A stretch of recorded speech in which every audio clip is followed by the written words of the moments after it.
Hi, Shonte. Hi, Lindsay. How are you? I'm great and I am excited. I love doing the Shift series and I've been super excited about welcoming you to this tribe. I want to introduce you. Shonte Jovan Taylor is with us today and we are talking about one of my most favorite topics, and that is her specialty and her awareness and expertise around the brain and how we achieve our goals. And she has this great term called potentialization that sums it up. So welcome. Thank you so much for being here. Thank you so much for having me on and allowing me to share with your peoples. So glad to have you. This is such a key topic. I'm so excited. I want to dive right in. But first, I want to hear a little bit about your story and how you came to be doing this work and became an expert on brain and human potential and how we move towards our goals. Okay, yeah, so there was a series of things that happened in my life that when you're going through it, you really don't get it, right? Yes. Until you get into your quiet moments and start reflecting and you start putting the pieces of your life together. Yeah. And the more you're operating from that higher level of awareness, the more you can connect and put the pieces together and start living from your, authentic place. So my journey actually began when I was around 15 years old. And at 15 years old, I remember standing in front of the bathroom mirror, like asking myself, what am I doing here on this planet?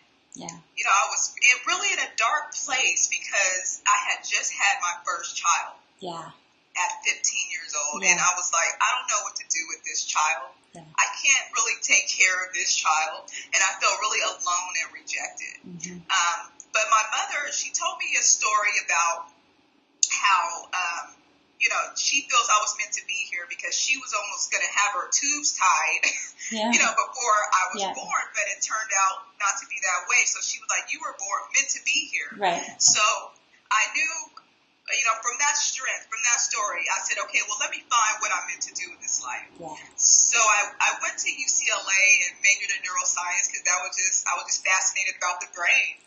And, it was still really challenging because you can imagine I had emotional gaps and learning gaps because, I went from teenhood to motherhood overnight. And, so I had a lot of stuff going on. Yeah. So while I was, a student at UCLA, I also had this personal life, Yeah. that I had to deal with motherhood. Yeah. I couldn't hang out with the sororities and all that and do Right. all the college stuff, right? Right. So I carried this type of brain with me, this unmanaged brain, anxiety, stress, still trying to function as an adult with a partially teenage mindset because your mind is not fully developed as a teenager. Right. So I continued to carry this mindset of not being fully mentally managed into my marriage, and I had more children. And there came a time when I literally crashed into a pole in an empty parking lot.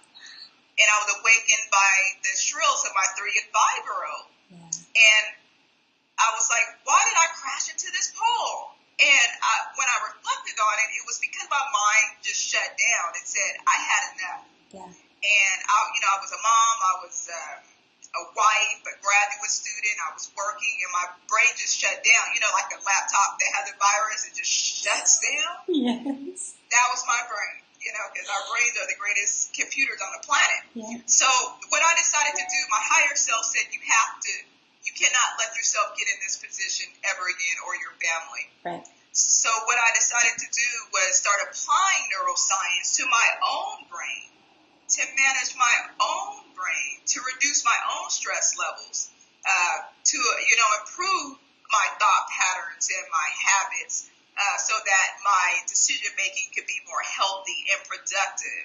And so once your emotions are regulated mentally, you can improve your relationships with others. You can show up and be present. Yep. And you can start consciously picking and choosing what's fulfilling you and what was not fulfilling. Yes. What's not fulfilling you. Yes. So in graduate school, for a couple of years later, I had another epiphany because I was assessing deficits for 8 to 12 hours a day. I was assessing people with dementia, Alzheimer's disease, brain injuries. And my higher self, because once you're operating at a higher level, you start to hear better, right? Yes. My higher self said, you know what? This is draining your spirit, and you're getting back to hitting that pole. Yeah. And I said, I'm not going to hit the pole. Yeah. So I said, I'm avoiding it this time. I see it coming. Yep. I'm stressed out again, and all that. And my higher self said, use neuroscience to empower people. Yeah. That they have, the power within themselves to be their best selves, instead of spending most of your days telling people what's wrong with them. Yes. Telling caregivers what's wrong with their loved ones. I mean, it was draining to my soul. And, in the moment you think, oh, I'm just a grad student. This is how it's supposed to be. I'm the rookie. I'm supposed to take on all this stuff. But no, if you are stressed out and wiped out, it could be a deeper spiritual thing that you're not using your gifts and talents to what you're really supposed to be using it for. Amen. And I just really feel blessed that I was able to hear myself again and avoid hitting that pole. Absolutely. And everybody has their pole. Yep, they do. Mine happen to be literal, but I talk, just as an aside, I talk about metaphors all the time. People are like, I gotta get clear. I'm like, go wash a window. Like, the universe loves it when we actually engage in form in a way that's a metaphor for what we're trying to do, either internally or spiritually. So the fact that you literally hit the pole, it's like the metaphor came to you. I cannot be any more clear. Absolutely. And you're absolutely right. And that is how I kind of live my life. Like, is the pole coming? I can see it coming now from miles away. Sure. Because when I was in that parking lot, it was only about 20 feet away. Yep. But now I can see it miles away, physically, spiritually, mentally, and everything. You know what else I love about this poll example is I'm always talking to people about creating change in their life, regardless of whether they're facing a health challenge or just trying to find the tweak in their life that will help them unlock their potential, achieve their goals. And I'm always saying it can be a tiny shift, and even with a car, like just a tiny shift and you miss the pole. I mean, the smallest calibration can change your trajectory completely. And so I love that pole example because it's not a wall, it's not the Grand Canyon, it's this thing. And the tiniest shift and you miss it. That's no longer part of your trauma, it's not part of your journey. So the fact that you have, and you're saying awareness over and over again, which of course also gets me excited because it's the thing we talk about all the time, whether you're using apps to stay in the moment or a journal or a reminder or your prayer process, that awareness piece is a key that unlocks it. So tell me, I'm guessing that awareness is a key to neuroscience, and I want to introduce people a little bit to what neuroscience is and share some of your vocabulary with them. Help us understand your world a little bit. Absolutely. And you're spot on about just knowing, just tweaking your mindset, your language, your emotions, just a little bit can have just humongous effects on your life and how you perceive life and how you deal with people. Yes. I mean, you think of a red ant, because I'm in Texas, we have a lot of red ants. Yeah. They have like micromolars of venom that can wreak havoc if they sting you on, that can last for days and days. So it only takes a little bit, of tweaking to get big results. Yeah. And that goes for the brain as well. Yeah. So neuroscience is basically the study of how the brain functions and how it interacts with the whole nervous system, connecting the body and the brain. Yeah. And it's responsible for everything we do, all of our behaviors, all of our unconscious behaviors and functions, and all of our, conscious functions, and those otherworldly mind, subconscious things that, we're still learning about. Yeah. And we know more about the brain in the last 20 years than in the last 1,000 years. And that's why it's so exciting to start learning about how the greatest technology on the planet operates. Yeah. I mean, we know how to operate our laptops and our cell phones. We can put on apps and take them off. We can take on programs and put them on, but we don't understand how our own greatest technology functions. Exactly. And if we just know just a tiny bit more, I mean, it will have dramatic effects. So there's 3 parts of the brain that I share with people. They just have to know 3 parts of the brain, and that will increase their awareness I'm ready. 100-fold. Here we go. So the first part of the brain is called the brainstem. Now, if you take the palm of your hand and you fold it up with your thumb inside of your palm, this is representative of your brainstem, and it's located between the back of your skull and attached to the spinal cord. That's your brainstem. It is responsible for your unconscious behaviors, breathing, heart rate, and it's good as unconscious because we don't want to spend, our mental energy remembering to breathe and, for our heart to beat thousands of times a day. We can think of higher order things because it's unconscious. So that's a good thing. Yes. It's also responsible for our instinctive behaviors, stand and fight, or run from the bear, or you're starving, feed yourself, or, that guy is sexy, I want to procreate, because our species naturally want to, preserve ourselves. Instincts. Exactly. Here's the problem. Some of us operate from that level. It dominates our brain. Got it. So when our boss comes in or sends an email saying, I want to see you first thing, we automatically think, oh gosh, something's wrong, right? It's an instinctive behavior. The same circuits that are responsible for running from a bear are the same ones that alert us in other ways. Yeah. So that's one part of the brain to become aware of. Am I operating from those instinctive behaviors? If someone blows their horn at you, do you act responsibly? I mean, do you react? How do you react? Basically, are you cursing? Do you feel yourself tense up? Because that's an instinctive behavior, just hearing a horn. The second part of the brain, if you open up your palm, the inside is called the limbic system, or the emotional brain. Okay. And this is where your emotions get processed, and they're attached to your memories and your thoughts and all that. And depending on what type of association you have, this will get activated and either be sent to your brainstem to react in an instinctive way, or it'll be sent up to your higher order thinking brain called the cerebral cortex. Got it. And the cerebral cortex is the area where we're familiar with the left and the right hemisphere that you see in the textbooks. Yep. So just knowing these 3 parts of the brain, the brainstem, the emotional brain, and the higher order thinking brain, you can start to consciously pause and say, which part of the brain am I operating from? Okay. Am I being instinctive?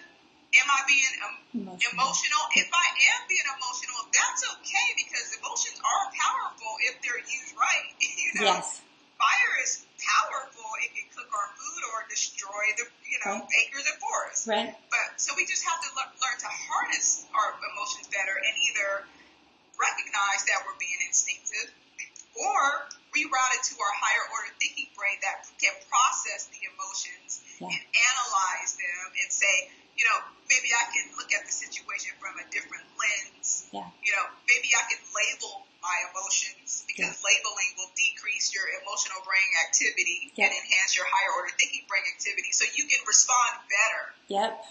Yep. So that just knowing those 3 parts it just blows your awareness up to a whole nother level. It's a game changer. That's awesome. So as we begin to understand where we're reacting from and understand where that's coming from in our mind, how do we begin to apply that to how we behave? So I know that you have Self-Help Academy, and that's a way for us to work with you to learn a little bit more about how this awareness translates into potentialization. Tell us a little bit about that.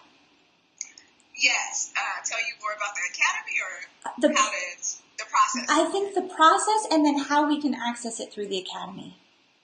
Okay. Yes. So the awesome thing about the brain, what we know about it because of brain imaging in the last 20 years is that whatever you focus on is where your mental energy goes. Yeah. Your brain cells, actually they're called action potentials, which is why I love the Potentialist, title, because our whole brains are action potentials. When our 100 billion neurons talk to each other, they're all shooting off action potentials. Yes.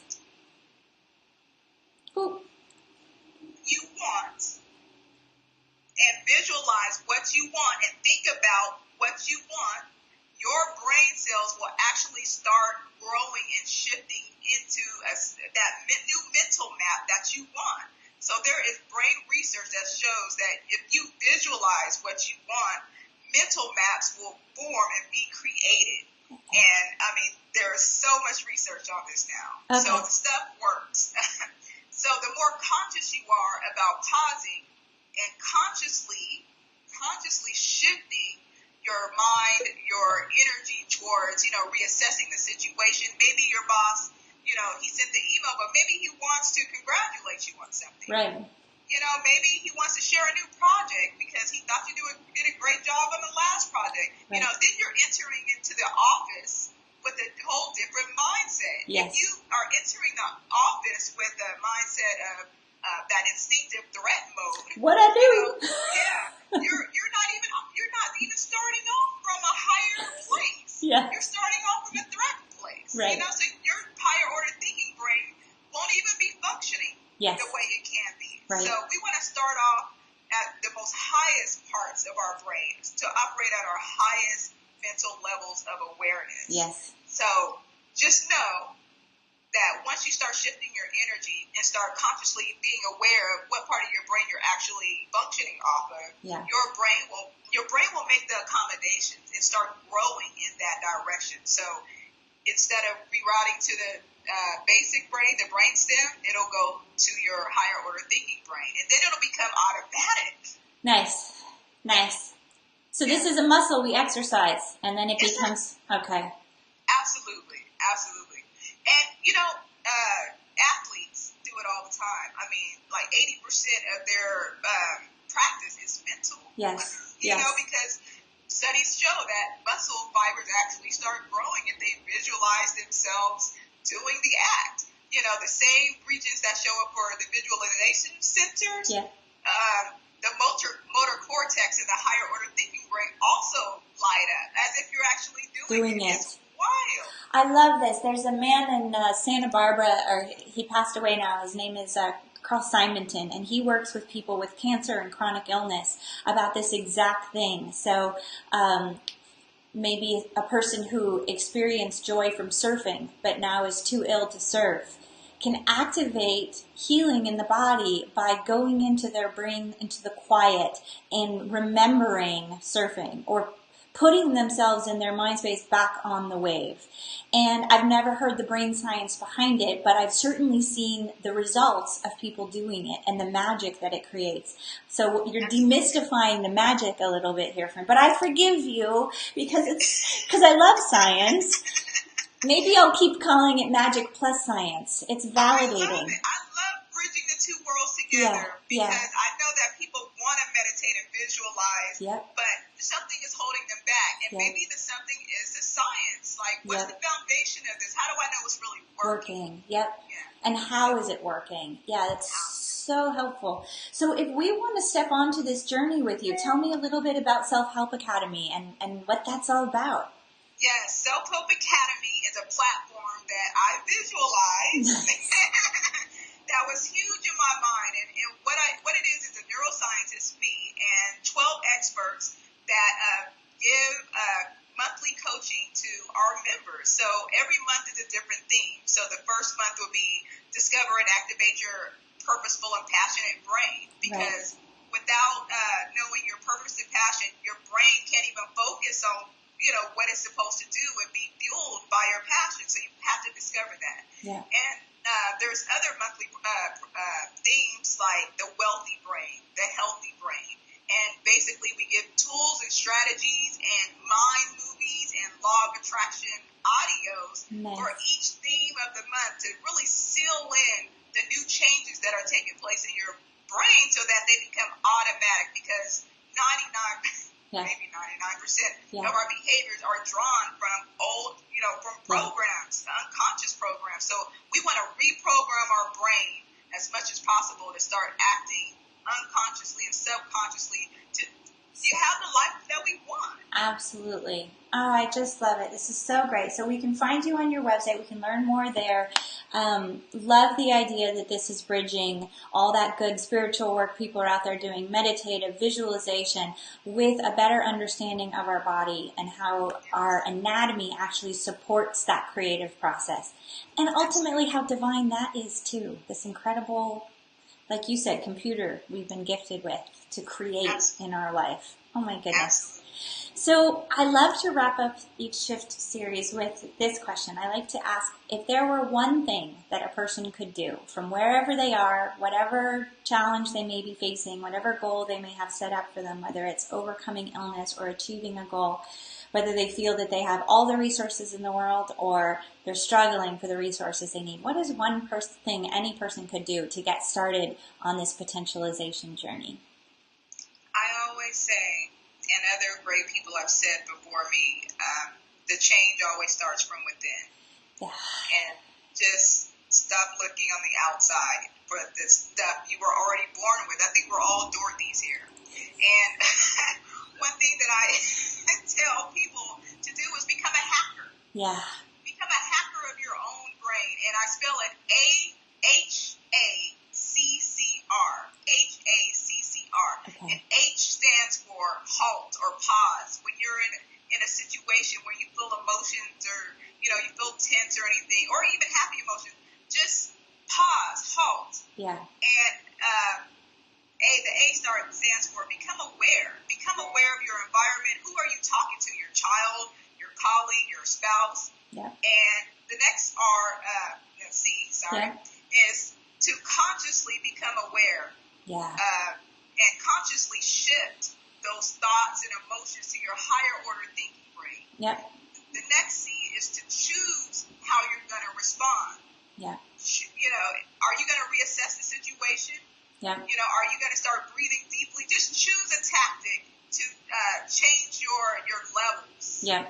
Based on pausing, based on becoming aware, and based on consciously, putting yourself in that more conscious space. And then the R stands for repeat. Keep repeating it until it becomes automatic. And then you will just, one day, you just won't react the same to the same situations. I mean, there have been times when I said, 3 months ago, I would have been off the chain. Yeah. My intensity level would have been, to a 10.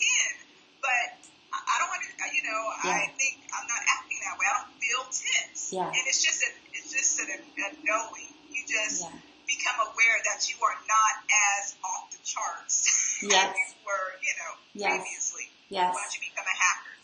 Well, I love that. And my whole app side, the app girl in me, the life hacker in me thinks, okay, we're going to need to do a little tete-a-tete on hackers and hackers. I love it. Well, thank you so much for joining us today. It's been a supreme honor to have you and to introduce you in a new way to Full Circle Tribe and also Chronic Wellness Tribe. I hope we can do it again. I encourage everyone here to find Shonte Jovan Taylor online, but also find her book, which is available both through Barnes & Noble but also Amazon. It's called The Manual for, am I getting this right, The Generation of Masterminds and Lost Minds, which, again, as I say it out loud, I get these all-body chills. Incredibly powerful title, powerful body of work. I really want to encourage people to include it in their bedside table reading arsenal. And I want to thank you again for being here. Thank you so much for inviting me, and thank you, audience, for watching today. I appreciate you. Absolutely. We're going to get our 3 parts down, and we're going to come find you in the academy. Exactly. Welcome all. Thank you, Shonte. It's great having you. Thanks so much. You take care. Take care. Bye-bye.